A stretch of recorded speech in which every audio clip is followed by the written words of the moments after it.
I mean, it hurts Democrats in Congress, which is all that really matters right now. I think it hurts. So the Republicans will keep the House. Yeah, and it just sort of creates this soup that is what allowed Democrats to destroy Republicans in whatever it was,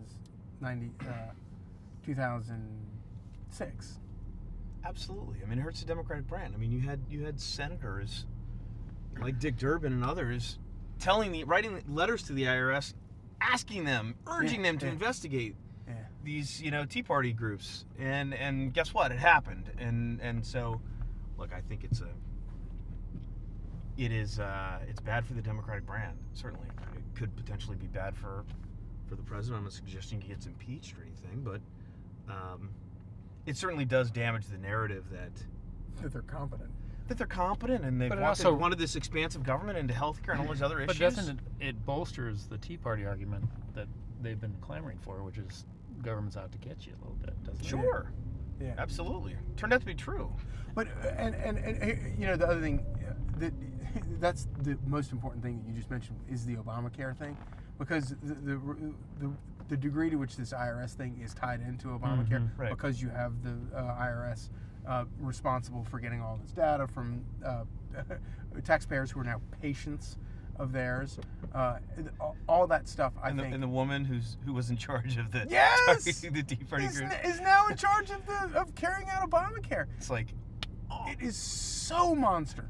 So do conservatives, do they manage to? I mean, because you've already seen these stories, and I mean, Mitch McConnell and Darrell Issa are not the most, the best faces. I mean, Republicans are they gonna fuck this up and overreach and end up losing? I mean, I think that's maybe why. Yes.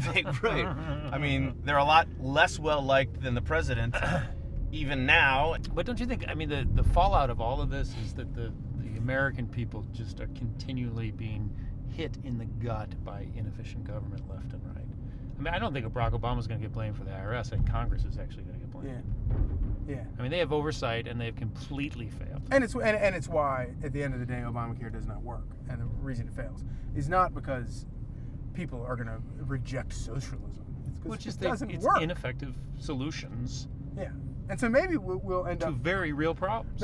Maybe we'll wind up with a huge like free market sort of answer to healthcare, and then after Obamacare fails, and then everyone will have to begrudgingly smoking the crack, and then everyone will begrudgingly have to have to thank Obama for finally smashing the system, making it even worse, so that we were forced to actually so bad. Right. Sort of like Detroit, it'll be a rebirth. Yeah, exactly. People start mowing lawns and stuff, right? The old Winston Churchill thing, where the Americans always do the right thing after trying every other conceivable option.